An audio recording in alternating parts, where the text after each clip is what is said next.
राधा स्वामी जी। बाणी बाणी अज्ञात अनामी सतनाम सतपुरुष की।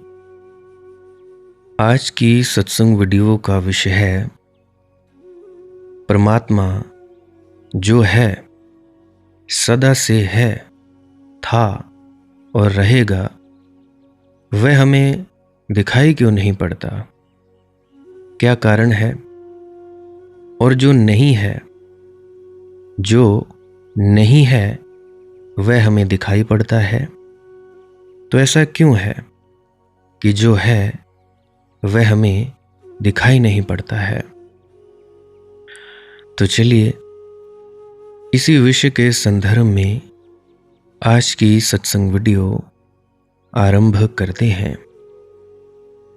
गुरु प्यारी सत्कारयोग सत्संगत जी, आप सभी के भीतर बैठे परमात्मा को मेरा प्रणाम। आप सभी के चरणों में मेरा प्रणाम स्वीकार करें। विनती करना चाहता हूँ, जो भी व्यक्ति गहरे ध्यान में उतरना चाहता है, जो व्यक्ति अपने मन को काबू करके, इंद्रियों को काबू करके ऊपर उठना चाहता है, कलह क्लेश से बचना चाहता है, वो व्यक्ति इस पूरी वीडियो को अंत तक सुनने की कृपालता जरूर करें जी। हो सकता है आपका कुछ फायदा हो जाए, अन्यथा आप सभी स्वतंत्र हैं। तो अभी हम अपने मूल विषय की ओर बढ़ने जा रहे हैं, जो कि है कि परमात्मा जो है वो दिखाई क्यों नहीं पड़ता। वाणी ले रहे हैं हम भक्ति सूत्र से। नारद जी की वाणी है दुह संगह सर्वथैव त्याज्य, काम क्रोध मोह स्मृति भ्रंश बुद्धि नाश सर्वनाश कारणत्वात् तरंगायता अपिमे संगात समुद्रयांति कस्त्रति मायाम यह संगास्त्यज्यति यो महानुभावम सेवते निर्ममो भवति। प्यारी साथ संगत जी, जो नहीं है उसे निर्बल मत जानना। जो नहीं है उसमें भी बड़ा बल है, अन्यथा मरु मारीचिकाएं मनुष्य को आकर्षित न करती और स्वप्नों पर भरोसा न आता, क्षितिज आमंत्रण न देता, स्वप्न सत्य मालूम न होते। जो नहीं है वह भी बड़ा प्रबल है, और मन के लिए जो है उससे भी ज्यादा प्रबल है। मन उसे देख ही नहीं पाता जो है। मन सदा उसका ही चिंतन करता है जो नहीं है, जिसका अभाव है। जो हाथ में नहीं है मन उसका विचार करता है, जो हाथ में है उसे तो मन भूल ही जाता है। मन के इस सूत्र को ठीक से समझ लेना जरूरी है, तो ही भक्ति सूत्र समझ में आ सकेंगे। क्योंकि मन के विपरीत जो गया वही भक्ति को उपलब्ध हुआ। मन के साथ जो चला वह कभी भगवान तक ना पहुंच सकेगा, और ना ही कभी कोई पहुंचा है। भगवान यानी जो है, भक्ति यानी जो है, उसे देखने की कला। लेकिन जो है वह हमें दिखाई क्यों नहीं पड़ता? जो है वह तो हमें सहज ही दिखाई पड़ना चाहिए। जो है उसे खोजने की जरूरत ही क्यों है? जो है उसे हम भूले ही क्यों हैं? उसे हम क्यों भूल गए? कैसे भूले? जो है यानी परमात्मा भगवान, उसे हमने खोया कैसे? जो है उसे खोया कैसे जा सकता है? इसलिए पहली बात समझ लेनी बहुत ही ज़्यादा ज़रूरी है, मन का नियम। मन उसी को जानता है जो नहीं है। उदाहरण, तुम्हारे पास अगर 10,000 रुपए हैं तो उस 1,000 रुपयों को मन भूल जाता है। मन उन 10 लाख रुपयों की चिंतन करता है जो होने चाहिए पर है नहीं। मन अभाव का चिंतन करता है। जो पत्नी तुम्हें उपलब्ध है, मन उसे भूल जाता है। जो पत्नी उपलब्ध नहीं है, जो स्त्री उपलब्ध नहीं है, मन उसकी कल्पनाएं करता है, योजनाएं बनाता है। तुम्हें जो मिला है, मन उसे देखता ही नहीं। मन उसी पर नजर रखता है जो मिला नहीं है। हाथ की असलियत मन को भाती नहीं, स्वप्न के आभास भाते हैं। मन स्वप्न के भोजन पर जीता है। मन जीता ही स्वप्न के सहारे है। जब भी तुम आंख बंद करोगे, भीतर सपनों का जाल पाओगे। चलते ही रहते हैं, रुकते ही नहीं। अभी घड़ी दो घड़ी तुम मुझे सुन रहे हो तो हो सकता है तुम्हारे सपने रुक जाएं और तुम्हें बड़ी शांति उपलब्ध हो। मेरे बोलने से तुम लोगों को शांति नहीं मिलती, तुम लोगों को गहरी निद्रा नहीं आती, तुम लोग समाधि में नहीं जाते, बल्कि होता यह है, मेरे बोलने से तुम्हारे अंदर जो सपने चल रहे होते हैं वे रुक जाते हैं। जैसे ही वे रुकते हैं, कुछ बेहोश जीव हैं, नींद में चले जाते हैं, कुछ थोड़े होशपूर्ण हैं, खुमारी में चले जाते हैं, समाधि में चले जाते हैं। तो मेरे बोलने के कारण तुम्हारे साथ ऐसा नहीं होता, बल्कि मेरे बोलने के कारण जो तुम्हारे सपने रुक जाते हैं, उसके कारण तुम अपने भीतर जाते हो। तुम आंख खोले काम में भी लगे हो, तब भी भीतर सपनों का सिलसिला जारी रहता है। तब भी परत दर परत सपने भीतर घने होने रहते हैं। तुम देखो या ना देखो, लेकिन मन तुम्हारा है, सपने बुनता ही रहता है। मन का सपनों का ताना बाना क्षण भर को रुकता नहीं। उसी सपने के जाल का नाम है माया। उसी सपने के जाल में उलझे तुम परेशान और पीड़ित हो। माया क्या? जो तुम्हारे आंख बंद करके या खुली आंख से जो ख्यालात चलते हैं, जो सपने चलते हैं, यह है माया। यह है असली माया। उसी सपने के जाल में तुम उलझे हुए हो, परेशान होते हो, पीड़ित होते हो। उदाहरण के लिए किसी ने तुम्हें थप्पड़ मारा, थप्पड़ का दर्द 2-3 मिनट में जाएगा, या कोई ज़्यादा ज़ोर से मारा हो तो सकता है 1 दिन, 2 दिन, हफ्ता, 1.5 हफ्ता या मान लो महीना। परंतु जो ख्यालात चलते हैं वो तुम्हें ज़्यादा परेशान करते हैं, वो तुम्हें ज़्यादा पीड़ा देते हैं। ये है तुम्हारे माया का जाल। ये माया का जाल, सपने का जाल तुम्हें परेशान करता है, तुम्हें दर्द देता है। सामने वाला दर्द नहीं देता, जितना तुम्हारा मन सपनों के जाल बुन बुन कर तुम्हें दर्द देता है और परेशान करता है। जो नहीं है उसने तुम्हें अटकाया है, जो नहीं है उसने तुम्हें भरमाया है, जो नहीं है उसने तुम्हारी आंखें बंद कर दी हैं, और जो है उसे देखना मुश्किल हो गया है। रात तुम स्वप्न देखते हो, कितनी बार देखे हैं? हर बार सुबह जागकर पाया झूठे थे, लेकिन फिर जब रात आज सपना देखोगे तो देखते समय सच मानोगे। झूठ को सच मानने की तुम्हारी कितनी प्रगाढ़ धारणा है। कितनी बार जागकर भी, कितनी बार देखकर भी कि सपने सुबह झूठ सिद्ध हो जाते हैं, फिर भी जब तुम रात स्वप्न देखोगे आज तो सच मालूम होगा, शक भी ना आएगा। मेरे पास लोग आते हैं, कहते हैं हमारे मन में श्रद्धा नहीं है, हम बड़े संदेहशील हैं, हमारा निस्तार कैसे होगा? मैं उनसे कहता हूं, मैंने अभी तक संदेहशील व्यक्ति देखा नहीं। तुम सपनों तक पर श्रद्धा करते हो, सत्य की तो बात ही छोड़ो। तुम सपनों तक पर भरोसा करते हो, उन पर तक तुम्हें अभी संदेह नहीं आया, तो तुम और किस पर संदेह करोगे? जो नहीं है उस पर भी संदेह नहीं हो पाता, तो जो है उस पर तुम कैसे संदेह करोगे? संदेहशील व्यक्ति मैंने अभी तक देखा नहीं, क्योंकि जो संदेहशील हो वह पहले तो सपनों को तोड़ेगा। जिसने सपने तोड़े उसके भीतर श्रद्धा का जन्म हुआ। जिसने सपने तोड़े उसने सत्य को जानने का मार्ग साफ कर लिया।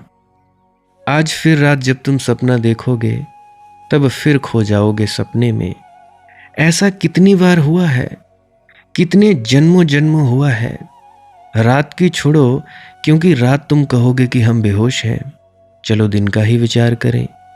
दिन में भी कितनी बार क्रोध किया है और कितनी बार तय किया है और कितनी बार पछताए हो कि अब नहीं करेंगे, बहुत हो गया।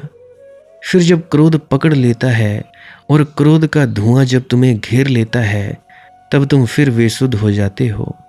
सारे पछतावे, सारे पश्चाताप, सारे निर्णय, संकल्प व्यर्थ हो जाते हैं।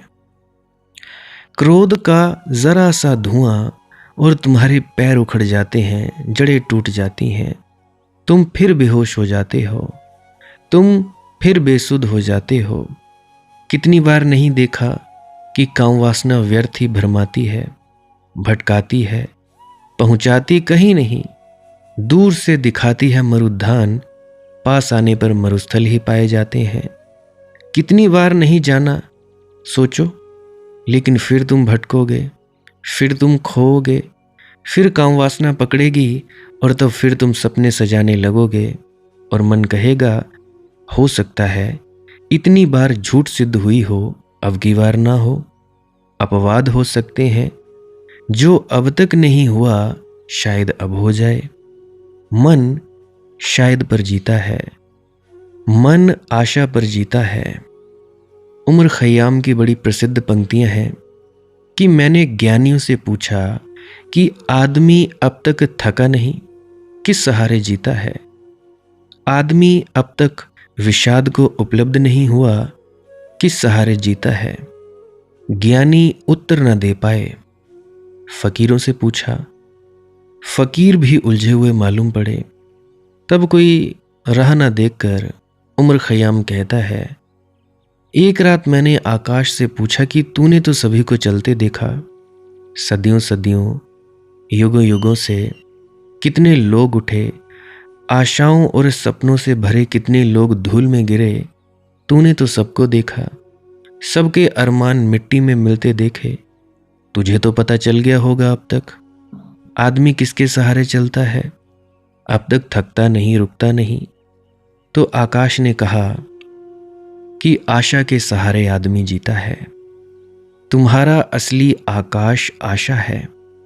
जो नहीं हुआ शायद हो जाए, जो किसी को नहीं हुआ शायद तुम्हें हो जाए, जो कभी किसी को नहीं हुआ शायद।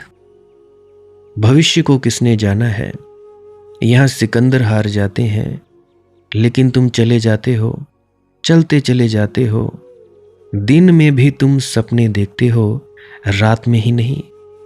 राह पर चलते हो तब भी सपने देखते हो। दुकान पर बैठते हो, बाजार में उठते हो, बैठते हो तब भी सपने देखते हो। सपने तुम्हारे भीतर एक सतत क्रम है और इन्हीं सपनों के कारण वह नहीं दिखाई पड़ता जो है। सपनों की धूल तुम्हारी आंखों को दबाए है। सत्य को जानने के लिए कुछ भी नहीं करना है, सिर्फ असत्य से मुक्त हो जाना है।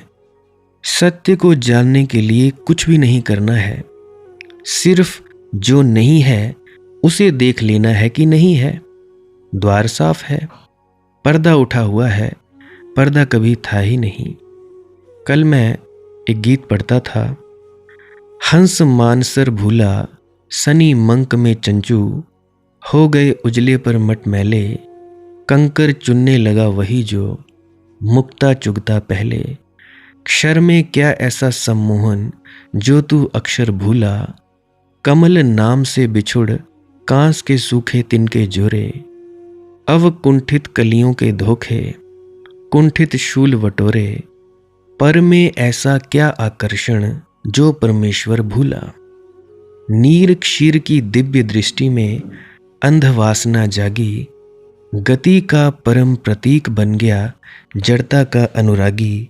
क्षण का अर्पित हुआ साधना का मनवंतर भूला, हंस मानसर भूला सनी पंख में चंचू, हो गए उजले पर मटमैले, कंकर चुगने लगा वही जो मुक्ता चुगता पहले। क्षर में ऐसा क्या सम्मोहन जो तू अक्षर भूला। क्षण में ऐसा क्या आकर्षण हो सकता है जो शाश्वत भूल जाए। असार में ऐसा क्या बल हो सकता है जो सार विस्मृत हो जाए। दूसरे में ऐसी क्या पुकार हो सकती है जो अपना स्वभाव भूल जाए। पर है, इसलिए पहली बात तुमसे कहता हूं, व्यर्थ के, असार के, जो नहीं है उसके बल को मत भूलना, उसके बल को स्वीकार करना। जो नहीं है उसमें भी शक्ति है, क्योंकि मन का स्वभाव यही है कि वही जी सकता है जो नहीं है उसके सहारे। जो तुम्हारे पास है, अगर तुम उसी को देखो तो मन की जरूरत क्या। जो वर्तमान में है, अगर तुम उसी में जियो तो मन को फैलने का उपाय कहां, अवकाश कहां। अभी तुम बैठे हो, अगर तुम यही हो जहां तुम बैठे हो, मैं हूं, मेरी आवाज सुन रही है, तुम हो और ये क्षण है, तो मन मिट गया। तो मन यहां ना उठ सकेगा। हां, तुम सोचने लगो कि दुकान जाना है, ऑफिस जाना है, मन प्रविष्ट हुआ। मन के लिए भविष्य चाहिए। तुम अगर एक क्षण बाद की सोचने लगो तो मन जिंदा हो गया।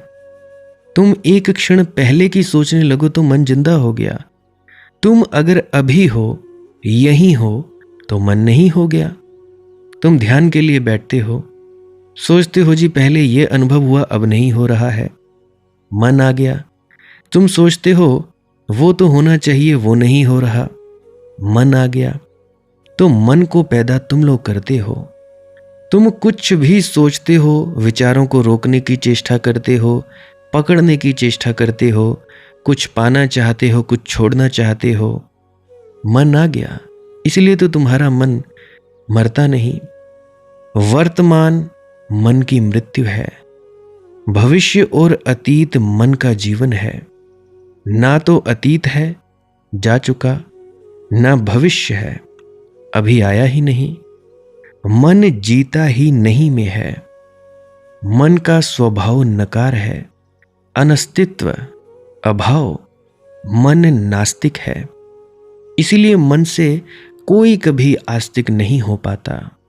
मन के आस्तिक तुम्हें बहुत दिखाई पड़ेंगे।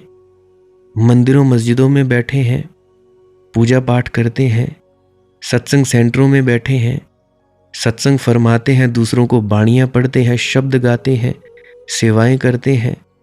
लेकिन सेवा में, सत्संग में, बाणी पढ़ने में, पूजा पाठ में वे कर नहीं रहे हैं। उनका मन कहीं और भी आगे गया है।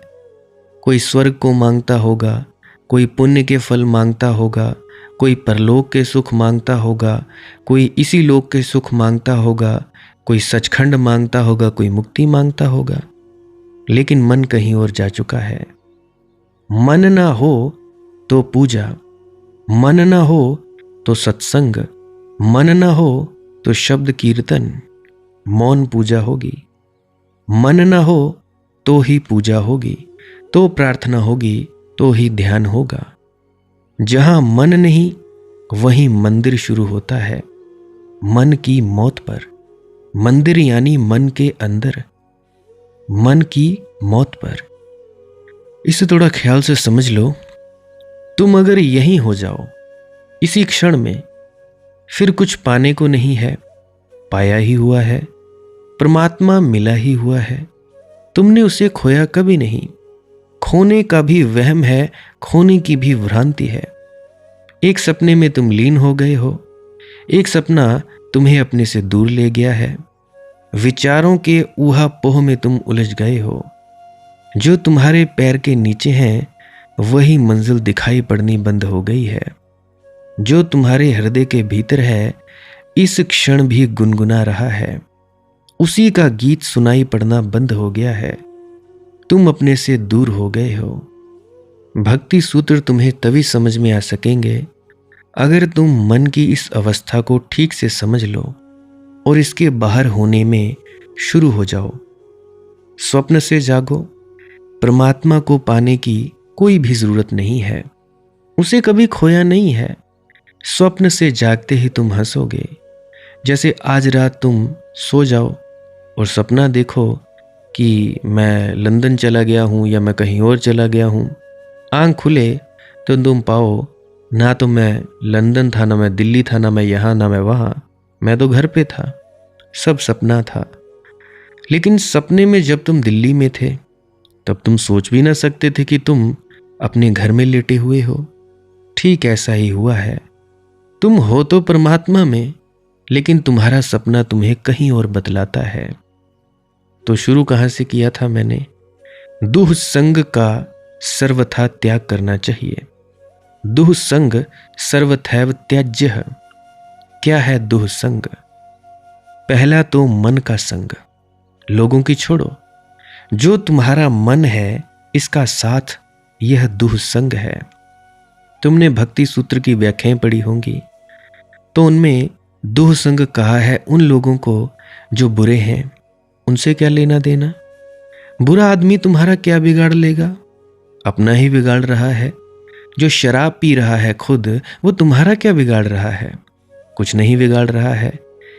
इसीलिए जिन्होंने भक्ति सूत्र की व्याख्या में लिखा बुरे लोगों की संगति छोड़ दो, वे समझे नहीं ध्यान से। दुह संग का अर्थ है मन का साथ छोड़ दो। यही एकमात्र दुह संग है। तुम बुरे लोगों का साथ छोड़ दो और मन साथ बनाए रखो तो कोई दुह संग छूटने वाला नहीं। तुम जहां रहोगे, तुम जैसे रहोगे, वहीं मन दुह संग खड़ा कर लेगा।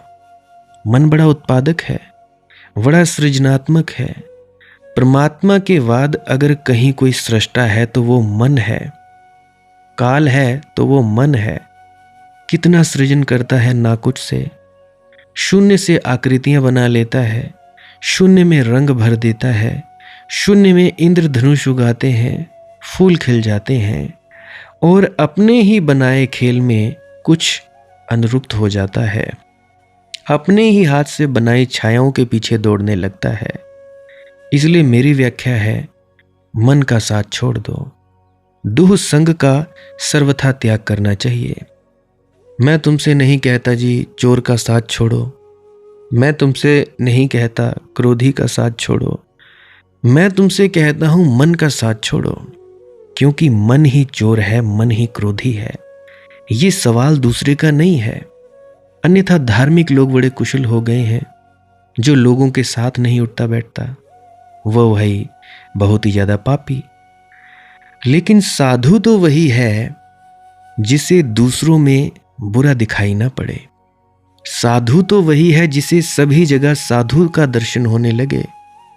साधु तो वही है जिसकी आंखें जहां पड़े वहीं साधुता का आविर्भाव हो। तो ये साधुता की व्याख्या तो नहीं हो सकती कि चोर का साथ छोड़ दो। कहीं कुछ भूल हो गई है। हाँ, ये बात सच है कि अगर तुमने अपने मन के चोर का साथ छोड़ा तो चोरों से तुम्हारा साथ अपने आप छूट जाएगा। आखिर चोर से तुम्हारा साथ क्या है? क्योंकि तुम भी चोर हो। और क्या साथ हो सकता है? दुष्ट से तुम्हारी संगति क्या है? क्योंकि तुम्हारे भीतर भी दुष्टता है। उसी से सेतु बनता है। बुरे आदमी से तुम्हारा साथ क्यों हो गया? तुमने किया है बुरा, तुमने निमंत्रण दिया है। बुरा ऐसे ही नहीं आ गया है, तुमने बुलाया है। चाहे तुम खुद भूल ही गए होगे कि कब बुलावा भेजा था, कब निमंत्रण पत्र लिखा था, लेकिन आया तुम्हारे ही बुलावे पर है। इस जगत में कुछ भी आकस्मिक नहीं है। इस जगत में जो भी है व्यवस्थाबद्ध है। ये जगत एक परिपूर्ण व्यवस्था है। अगर तुम्हारा चोर के साथ है तो किन्हीं किन्हीं रास्तों से तुमने चोर को बुलाया होगा। बीज बोए होंगे तभी तो काटोगे फसल। चोर से साथ होने का एक ही अर्थ है कि तुम्हारे भीतर कहीं चोर है। सामान सामान से मिलना चाहता है, शराबी से दोस्ती हो गई है क्योंकि तुम्हारे भीतर शराबी है। हत्यारे से नाता बन गया है क्योंकि तुम्हारे भीतर हत्या करने की भावना और कामना छिपी है। हिंसा भीतर हो तो हिंसक से दोस्ती बन जाएगी, अहिंसा भीतर हो तो हिंसक से दोस्ती बन ही ना पाएगी। तालमेल ना बैठेगा, छोड़ना ही पड़ेगा, बनना ही मुश्किल हो जाएगा। तो मेरी व्याख्या को ठीक से समझ लेना। अगर मन का साथ छूट जाए तो और व्याख्याकारों ने जो कहा है वह तो अपने से घटित हो जाता है, उसकी चिंता ही नहीं करनी पड़ती।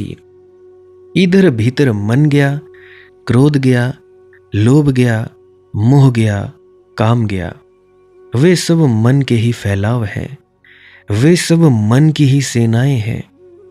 मन का सम्राट उन्हीं सेनाओं के सहारे जीता है। इधर मन मरा कि सभी सेनाएं बिखरी, इधर सम्राट गया कि साम्राज्य गया। तब तुम अचानक पाओगे बुरे से संबंध नहीं बनाना।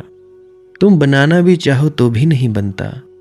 वस्तुतः तुम अगर बुरे के पीछे भी जाओगे तो बुरा तुमसे बचेगा, बुरा तुमसे डरने लगेगा, क्योंकि शुभ इतनी बड़ी शक्ति है, प्रकाश इतनी बड़ी शक्ति है कि अंधेरा छिप जाता है। जहां प्रकाश आया अंधेरा भागा। अंधेरा ढूंढने लगता है कोई स्थान, छुप जाए, बचा लो। साधु अगर असाधु की दोस्ती करे तो असाधु या तो भागेगा या मिटेगा। यही स्वाभाविक भी मालूम होता है, लेकिन यह दुनिया बड़ी उल्टी है। यहां साधु असाधु से डर रहा है, जरूर साधु झूठा है, असाधु मजबूत है। साधु असाधु से डर रहा है। ये दुनिया तो ऐसी हुई कि दवाएं बीमारियों से डर रही हैं। प्रकाश अंधेरे से भागा हुआ है, डरा हुआ है कि छिप जाऊं, कहीं अंधेरा आकर मुझे मिटा ना दे। तब तो फिर सत्यमेव जयते कभी हो नहीं सकेगा। सत्य की विजय फिर कभी ना होगी। सत्य तो असत्य से डरा हुआ है। नहीं, व्याख्याओं की भूल है। तुम जिसे साधु कहते हो, अगर वह असाधु से डरा है तो सिर्फ इसका सबूत देता है कि वह सच्चा साधु नहीं है। भीतर असाधु है और डरता है कि असाधु के संग साथ रहा तो भीतर का असाधु प्रकट होने लगेगा, बाहर आ जाएगा। यही डर है ना। असाधु नहीं डरता साधु के साथ होने से, कोई डर नहीं है। लेकिन जब सच्चा साधु होगा तो असाधु डरेगा, या तो बचेगा या भागेगा। मैंने सुना है महावीर के समय एक बहुत बड़ा डाकू हुआ। वह महावीर से बहुत डरता था, बूढ़ा हो गया था।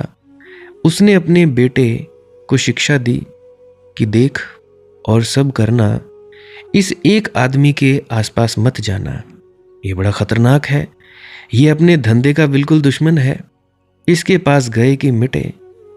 तो अगर कभी भूल चूक से भी तो गुजरता हो और ये महावीर बोलता हो तो अपने कानों में अंगुलियां डाल लेना। इसी तरह बामुश्किल मैंने अपने को बचाया है। निश्चित ही इस डाकू के भीतर साधु छिपा रहा होगा, अन्यथा कौन महावीर से बचता है। इसको डर क्या है? ये जानता है कि महावीर ठीक है, लेकिन भूल चूक हो गई। बेटा आखिर बेटा ही था। बाप तो बहुत पुराना डाकू था। वह बचता रहा, बचाता रहा अपने बेटे को।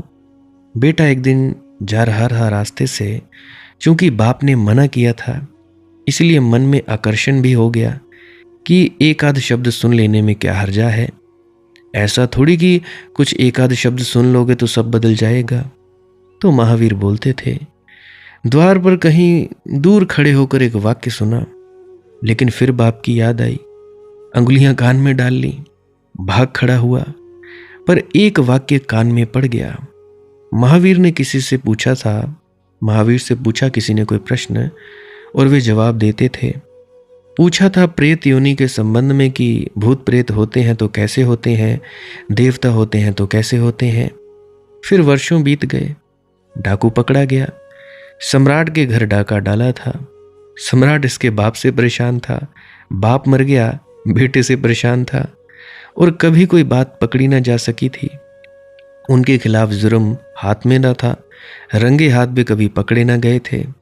सम्राट ने अपने मनोवैज्ञानिकों से सलाह ली कि इससे सारी बातें निकलवा लेनी है।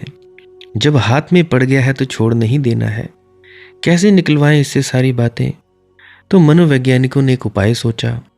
उन्होंने इसे खूब शराब पिलाई। शराब पिलाकर महल की जो सबसे सुंदरतम स्त्रियां थीं, उनको इसके चारों तरफ नृत्य करने को कहा। वह आदमी बीच में बैठा है नशे में सरोवर, स्त्रियां नाचने लगी। ऐसा सुंदर महल इसने कभी देखा ना था। वे स्त्रियां इसे अप्सराएं मालूम होने लगी। नशा, इसे शक होने लगा कि मैं इस लोक में हूं कि परलोक में पहुंच गया। इसने किसी को पूछा तो मनोवैज्ञानिकों ने यही तो उपाय किया था। उन्होंने कहा कि तुम मर गए हो, स्वर्ग में आ गए हो, और अब तुम अपने जीवन भर में तुमने जो भी पाप किए हैं उन सब का ब्यौरा दे दो ताकि परमात्मा उन्हें माफ कर दे। उसकी अनंत कृपा है, भयभीत मत हो। तुम अपना एक एक पाप बोल दो। जो पाप तुम छिपाओगे वही बचा रहेगा, जो तुम बता दोगे उससे तुम्हारा छुटकारा हो जाएगा। तब डाकू जरा चौंका। सब पाप बता दे? तब उसे याद आया, उस दिन महावीर का वचन याद आया कि देवलोक में देवता होते हैं तो उनकी छाया नहीं बनती। तो उसने गौर से देखा कि अगर ये देवलोक है, स्त्रियों की छाया पड़ रही थी। वह संभल गया। उसे लगा कि यह सब धोखा है, नशे में मैं हूं। उसने एक भी पाप के संबंध में कुछ भी नहीं कहा। अपने पुण्य की बातें बताई जो उसने कभी की भी नहीं थी। उसने कहा, पाप तो कभी किए ही नहीं जी मैंने, मैं करूं भी क्या? परमात्मा क्षमा कर सकता है, लेकिन मैंने किए नहीं, पुण्य ही पुण्य किए हैं। सम्राट को उसे छोड़ देना पड़ा। वह जाल काम ना आया। वह जैसे ही वहां से छूटा, सीधा महावीर के पास पहुंचा, उनके पैरों में गिर गया और कहने लगा, तुम्हारे एक वचन ने मेरे प्राण बचाए। अब मैं तुम्हें पूरा पूरा ही सुन लेना चाहता हूं।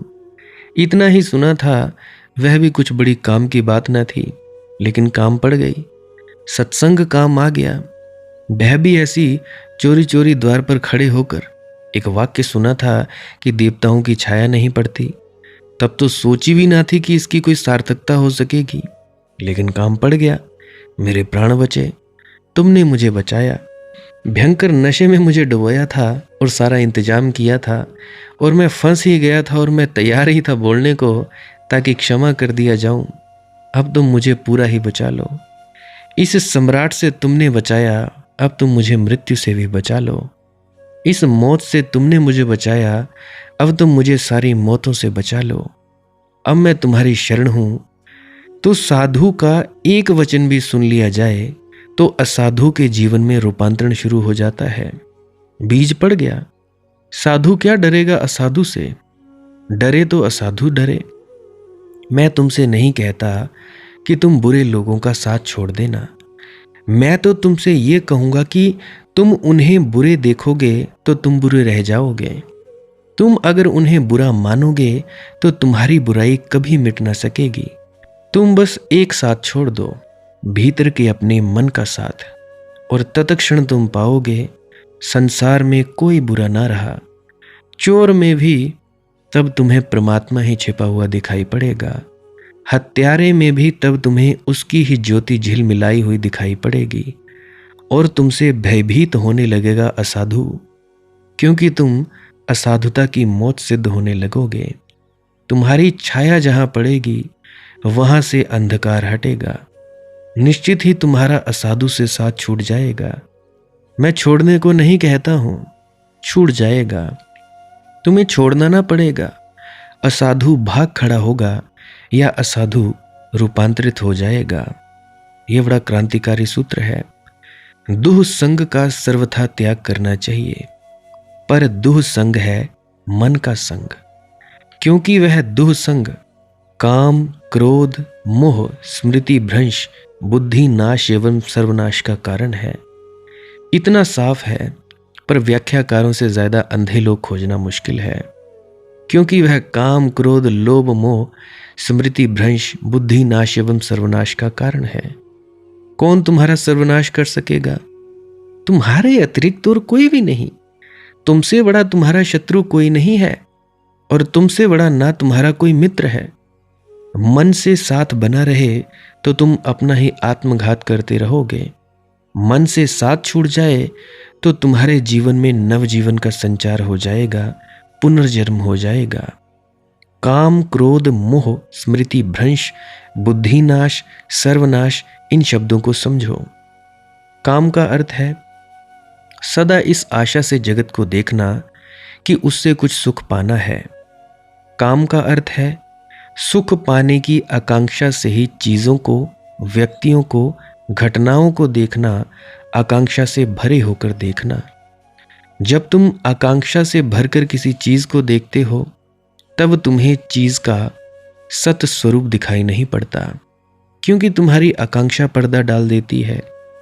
तुम जिस चीज को भी वासना से भरकर देखते हो तुम्हें वही दिखाई पड़ता है जो तुम देखना चाहते हो।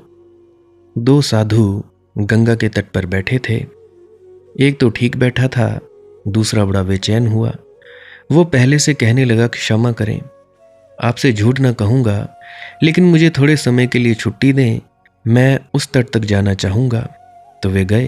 पहला साधु बैठा रहा तो देखा कि वे क्यों जाना चाहते हैं। सुंदर स्त्री दिखाई पड़ गई, वह स्नान कर रही थी। तो दूसरा साधु गया बड़ी आतुरता से, फिर लौटा बड़े उदास मन से। तो पहले ने पूछा कि क्या हुआ भाई? तो उसने कहा, बड़ी भ्रांति हुई जी, वह स्त्री नहीं थी, वह कोई और साधु है। लंबे बाल है, पीठ की तरफ से दिखाई पड़ा था। जब पास से जाकर देखा तो साधु है, स्त्री नहीं है। तो पहले ने उससे पूछा कि थोड़ा गौर करो, स्त्री तुम्हें दिखाई पड़ी, इसमें तुम इतना ही मत सोचो कि साधु के बालों ने धोखा दे दिया।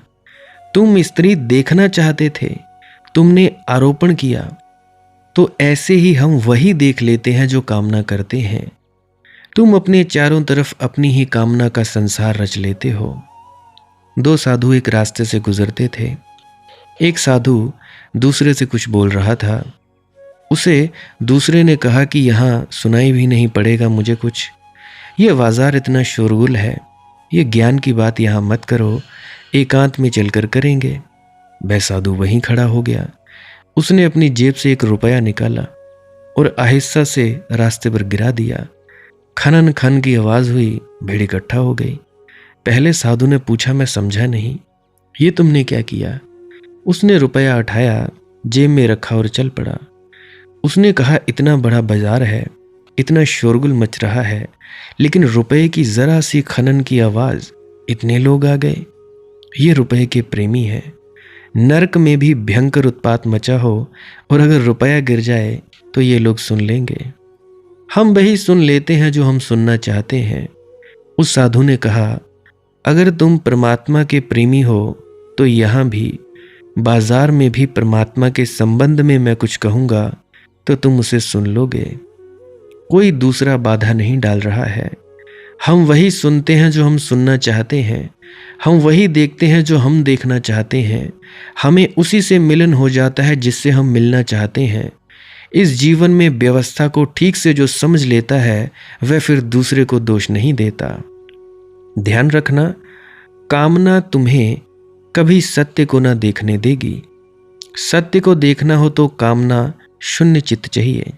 मान लो कहीं कोई बगीचा है, तो उस बगीचे में अगर कोई चित्रकार आए तो कुछ और देखेगा, कोई लकड़हारा आ जाए तो कुछ और देखेगा, कोई फूलों को बेचने वाला माली आए तो कुछ और देखेगा। तीनों एक ही जगह आएंगे, लेकिन तीनों के दर्शन अलग अलग होंगे। कहते हैं जब संगीत की परम ऊंचाई उपलब्ध होती है तो वीणा शांत भी रखी हो तो संगीतज्ञ को वे स्वर सुनाई पड़ने शुरू हो जाते हैं जो उस वीणा से प्रकट हो सकते हैं, जो अभी छुपे हैं, अभी जन्मे भी नहीं। लेकिन कान की उत्कंठा उन्हें भी सुन लेती है जो भी प्रकट नहीं हुए। अनभिव्यक्त भी अभिव्यक्त हो जाता है। आंख हो देखने वाली तो बीज में फूल दिखाई पड़ने लगते हैं। कहते हैं कोई जूते बनाने वाला अगर लोगों को देखे तो जूतों को ही देखकर आदमी का सब कुछ समझ जाते हैं। जूते की हालत बहुत कुछ बताती है। तुम्हारी आर्थिक दशा ठीक चल रही है जिंदगी की कि ऐसे ही जा रही है, सफलता पा रहे हो कि असफल हो रहे हो, घर से क्रोध में चले आए हो, झगड़ कर चले आए हो कि शांति में विदा पाई है, सब तुम्हारे जूते की हालत बता देती है। जूते की शिकन शिकन में तुम्हारी कथा लिखी है, आत्मकथा है। तो जूतियां गांठने वाला या जूतियां बनाने वाला जूतों को देखता है और सब समझ जाता है। जूतियां बनाने वाला तुम्हारे चेहरे की तरफ देखता ही नहीं, जूतों को देखते देखते पारंगत हो जाता है। वही उसकी समझ है, वहीं से जानता है। हजारों लोग तुम रास्तों पर चलते हुए देखोगे, लेकिन सभी लोग एक ही रास्ते पर नहीं चल रहे हैं। एक ही रास्ते पर चल रहे हैं यूं तो, लेकिन सबकी नजर अलग अलग चीजों पर लगी है। भूखा रेस्टोरेंट होटल को देखता हुआ चलेगा, जिसने उपवास किया है वही जानता है। फिर कुछ भी नहीं दिखाई पड़ता संसार में सिवाय भोजन के। कहते हैं उपवासे आदमी को चांद भी तैरती हुई रोटी की तरह मालूम होता है। संसार तुम्हारा चुनाव है, तुम्हारी वासना चुनती है। जिस चीज में तुम उत्सुक नहीं हो वह दिखाई नहीं पड़ती। जिस बात से हमारा संबंध टूट जाता है वह विदा हो जाती है संसार से। जिससे हमारा संबंध बना रहता है उसी को हम देखते चलते हैं। ध्यान रखना, तुम्हारा निर्णय तुम्ही का नहीं बदलता, सारे संसार को बदल देता है। तुम्हारे संसार को बिल्कुल बदल देता है, क्योंकि तुम्हारा संसार तुम्हारा निर्णय है। काम सत्य को ना जानने देगा, क्रोध सत्य को ना जानने देगा, क्योंकि क्रोध में तो तुम वैसी अवस्था में पहुंच जाते हो जैसे कोई शराबी। कहीं पड़ते हैं पैर, कहीं तुम रखना चाहते थे। कुछ कह जाते हो, कुछ तुम कहना चाहते थे। पीछे पछताओगे, पहले भी पछताए थे। क्रोध तुमसे ऐसे कृत्य करवा लेता है जो तुम कर ही नहीं सकते थे, जो अपने होश में तुमने कभी ना किए होते। क्रोध यानी बेहोशी, मोह। किसी को तुम अपना मानते हो तो देखने के ढंग बदल जाते हैं, जिसे तुम अपना नहीं मानते देखने के ढंग बदल जाते हैं। वही कृत्य अगर अपना करे तो तुम्हारा निर्णय कुछ और होता है, वही कृत्य कोई दूसरा करे तो निर्णय कुछ और हो जाता है। तुम्हारा न्याय तुम्हारे मोह से मर जाता है। सत्य को देखने की क्षमता धूमिल हो जाती है। दूसरा कुछ करे तो पाप, अपना कुछ करे तो ज्यादा से ज्यादा भूल। तुम अगर वही काम करो तो मजबूरी, और दूसरे करें तो अपराध। तुमने कभी ख्याल किया, तुम अगर रिश्वत ले लेते हो तो मजबूरी, क्या करें, तनख्वाह से काम नहीं चलता। लेना तुम चाहते नहीं लेकिन मजबूरी है, बाल बच्चे हैं, घर द्वार है, चलाना है जी। जानते हो गलत है, मगर इतना भी तुम जानते हो कि अपराध तुमने नहीं किया, तुम क्या करो, समाज ने मजबूर कर दिया है।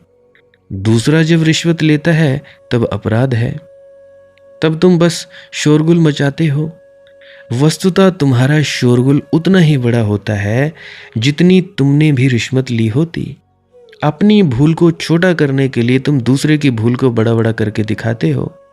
तुम संसार में सबकी निंदा करते रहते हो, वही तुम भी करते हो, अन्यथा तुम भी नहीं कर रहे हो।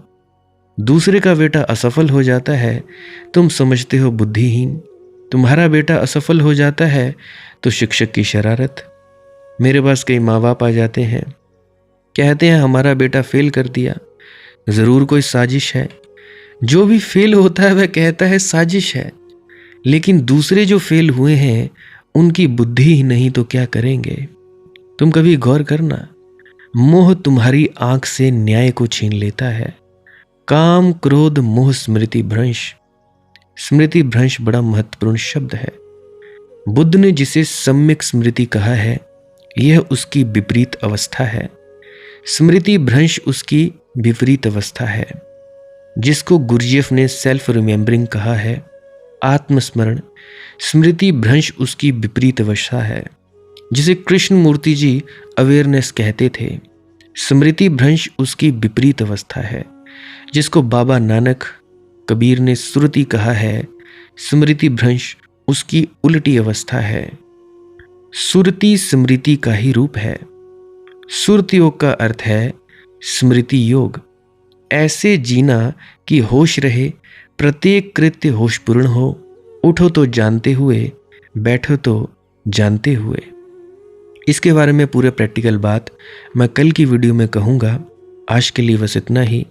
किसी का कोई प्रश्न हो, दुख तकलीफ हो, कोई परेशानी हो तो कमेंट सेक्शन में लिख सकता है। डिस्क्रिप्शन में मेरा व्हाट्सएप नंबर दिया गया है, वहाँ पे लिख सकता है। शेयर करना हो वीडियो को अपने दुखी परिजनों के साथ तो कर सकते हो, शेयर कर सकते हो व्हाट्सएप स्टेटस में। अगर कोई नया व्यक्ति है तो वो सब्सक्राइब भी कर सकता है इस चैनल को। बाकी 2-3 हज़ार लोग लाइक कर सकते हैं इस वीडियो को, ताकि ज़्यादा से ज़्यादा लोगों तक वीडियो अपने आप ही पहुंच जाए, यूट्यूब पहुंचा दे। हाइप भी कर सकते हो। बाकी अगर ये सब नहीं भी करना चाहो तब भी कोई बात नहीं, कोई बड़ी बात नहीं। आप लोग मस्त रहो, आनंदित रहो, खुश रहो, आबाद रहो। इससे ही बहुत अच्छा हो जाएगा, क्योंकि आप बदलोगे तो आपसे दूसरे बदलेंगे। बस इतना ही है। भजन सिमरन क्या है, श्वास क्रिया क्या है, इसके बारे में जानना चाहते हो तो अभी मैं वो क्लिप लगाए देने वाला हूँ। उस क्लिप को भी ज़रूर सुनकर जाइएगा। आपका बहुत बहुत आभारी रहूँगा। भजन सिमरन क्या है? भजन और सिमरन 2 अंग हैं। सिमरन है कुछ शब्दों का जाप करना जो आपको आपके सद्गुरु द्वारा बताए जाते हैं। कोई भी जाप हो सकता है, कोई भी शब्द हो सकते हैं। करना क्या है? किसी कमरे में बैठ जाइए, या रात को बैठ सकते हैं, सुबह बैठ सकते हैं, या जब भी आपको फुर्सत के लम्हे मिले बैठ सकते हैं। तो जब बैठें तो शरीर को बिना हिलाए डुलाए बैठना है। जो बैठ नहीं सकता तो वो लेट जाए, जो चौकड़ी नहीं मार सकता वो टांगे सीधी कर ले। कोशिश ये रहनी चाहिए कि ज़्यादा से ज़्यादा वक्त शरीर को बिना हिलाए डुलाए बैठा जाए। उसके बाद अपने शब्दों का जाप शुरू कर दें। आंख बंद रखें। आंखों पर ज़्यादा जोर नहीं लगाना है, कोई कष्ट नहीं देना है, नहीं तो सर में दर्द होगा और फिर आप लोगों को परेशानी हो सकती है। तो आपने क्या करना है? चुपचाप शांत होकर बैठे रहना है। शब्दों का जाप शुरू कर देना है। जितनी देर भी आप करना चाहो, आधा घंटा, पौना घंटा, 10 मिनट, 15 मिनट, या जितनी भी आपको आपके सद्गुरु द्वारा दिया गया निर्देश है, जितना निर्देश है उसका पालन कीजिए। और उसके बाद दूसरा स्टेप करना बड़ा ही ज़्यादा ज़रूरी है। वो क्या है? वो उसी अवस्था में बैठे रहें या आसन भी बदल सकते हैं। ये जो शब्दों का जाप होता है ये एकाग्रता के लिए होता है, ताकि मन की एकाग्रता आ जाए। और जब मन की एकाग्रता आ जाए फिर दूसरा कदम क्या है? धुन सुनने के लिए बैठना। चुपचाप बैठे रहें, आंख बंद है, शब्दों का जाप बंद कर देना है। और अगर कोई भी आपके गुरु महाराज है, उनको आप स्मरण कर रहे थे, याद कर रहे थे, आंखों के सामने शक्ल ला रहे थे, तो उसको लाना बंद कर दीजिए। शब्द धुन सुन रही है तो सुनते रहिए। आंख बंद करके अंधेरे में ही टिके रहें। टिके रहना है और ये इच्छा नहीं करनी है कि कुछ दिखे, कहीं पहुंचा जाए, परमात्मा को पाना है, ये करना है, वो करना है। याद रखें, ना कुछ समझना है, ना कुछ देखना है। ऐसे ही अज्ञानी होकर इसी अंधेरे में पड़े रहें। इसी अंधेरे में पड़े रहना है बस। उसके बाद जो होगा सो होगा। और अगर कोई अनुभव हो भी गया तो इससे ये नहीं कि अगली बार फिर से कामना करनी है कि ये वैसे ही हो। कामना ही सबसे बड़ी अड़चन है, इच्छा ही सबसे बड़ी अड़चन है, किसी चीज की तृष्णा करना ही सबसे बड़ी अड़चन है, मांग ही वासना है। अगर परमात्मा चाहिए तो कुछ नहीं मांगना है, चुपचाप बस बैठो, अपने आराम में बैठो, अपने विश्राम में बैठो। धीरे धीरे धीरे वो होगा जो होना चाहिए। अगर मैं ज़्यादा बोलूँगा तो आप लोग फिर से उसकी कल्पना कर लोगे कि जी ऐसा होता है, खंड ब्रह्मांड ऐसे होते हैं, चांद तारे दिखेंगे, फलाना ढिकाना। तो मैं ऐसा नहीं कहूँगा। मैं बस इतना कहूँगा, जो कुछ दिखता है, कुछ भी दिख जाए, वो मन है, वो माया है। जो नहीं दिखता वही आत्मा है, वही आत्मा में होना है। अब जैसा कि तुम लोग इसी अंधेरे में टिके रहोगे, तो कुछ दिनों के बाद या महीनों के बाद एक प्रकाश आएगा। वो प्रकाश पूरे शरीर में फैलता जाएगा और धीरे धीरे तुम इस प्रकाश के सहारे अपने आप में स्थित होगे। अब देखो, इस प्रकाश को देखने वाले भी तुम हो और इस शब्द धुन को सुनने वाले भी तुम हो। अब जो ये शब्द धुन को सुनता है और प्रकाश को देखता है, ये तुम हो। तो अपने आप में स्थित होना है, अपने आप को जानना ही सच्चा आत्मज्ञान है। खुद को जानना, खुद को जान लिया मालिक को फिर जान जाओगे। तो इतनी सी प्रक्रिया है। और आगे आप श्वास क्रिया भी कर सकते हो। ये मुझे बताई गई थी विजय शर्मा जी द्वारा। वो एक उच्च कोटि के संत हैं, तो उन्होंने मुझे बताई और मेरा फर्ज बनता है कि आप सभी को बताऊं। वैसे तो मैं रोज रोज बताता हूं, फिर भी आज फिर से बता रहा हूं। श्वास क्रिया क्या है? नाक से सांस लेना है, मुंह से छोड़ना है। लंबा सांस लेना है नाक से और मुंह से छोड़ देना है। 15 मिनट करें, 20 मिनट करें, आधा पौना घंटा, जितनी देर भी आप कर सकते हो करें। करने के बाद करना कुछ नहीं है, चुपचाप आंख बंद करके बैठ जाना है। लेट सकते हो तो लेट सकते हैं, वो आपकी अपनी इच्छा है। नींद आ जाए तो सो जाना है, तो शरीर को कष्ट नहीं देना है। अगर सर घूमे घूमने देना है, अगर आपका शरीर कांपे तो कांपने देना है। उसकी आपने दिक्कत, परेशानी और चिंता नहीं लेनी है, ये सब होता ही है। और मरने से डर लगे तब भी नहीं डरना है, ये होता ही है। क्या कहा मैंने? 15 से 20 मिनट कर सकते हैं, उसके बाद चुपचाप बैठें और अपने भीतर अपने आप उतर जाओगे। ठीक है जी। प्रेग्नेंट लेडीज़ बिल्कुल ना करें, जिनको दिल की बीमारी है या गोलियां वगैरह खाते हैं वो भी बिल्कुल ना करें, और बाकी सब कर सकते हैं। जिनको नींद नहीं आती वो अवश्य करें, और जिनको थोड़ा डिप्रेशन रहता है वो भी अवश्य करें, और जिनके बच्चे थोड़े पढ़ाई में कमज़ोर हैं वो भी ज़रूर करें। बाकी आपकी मौज है, करना हो करिए, नहीं तो आपकी अपनी अपनी इच्छा है। और ध्यान दें, जब सिमरन करें तो उसके बाद सीधा भजन पे बैठें, और जब ये श्वास क्रिया करें तो उसके बाद सीधा भजन के लिए बैठें। अलग अलग प्रक्रियाएं हैं। एकाग्रता के लिए है श्वास क्रिया और एकाग्रता के लिए ही है भजन सिमरन। सिमरन भी एकाग्रता के लिए और श्वास क्रिया भी एकाग्रता के लिए। ठीक है, मिक्स नहीं करना है, अलग अलग करिए। अगर श्वास क्रिया करी तो उसके बाद सीधा धुन सुनने पर बैठें। अगर सिमरन के शब्दों का जाप किया उसके बाद फिर से धुन सुनने पर बैठें। बाकी आपकी अपनी मौज है, जो आपको रुचे वो कर सकते हो।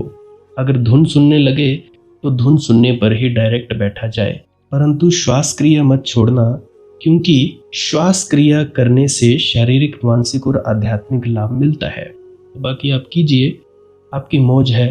राधा स्वामी जी।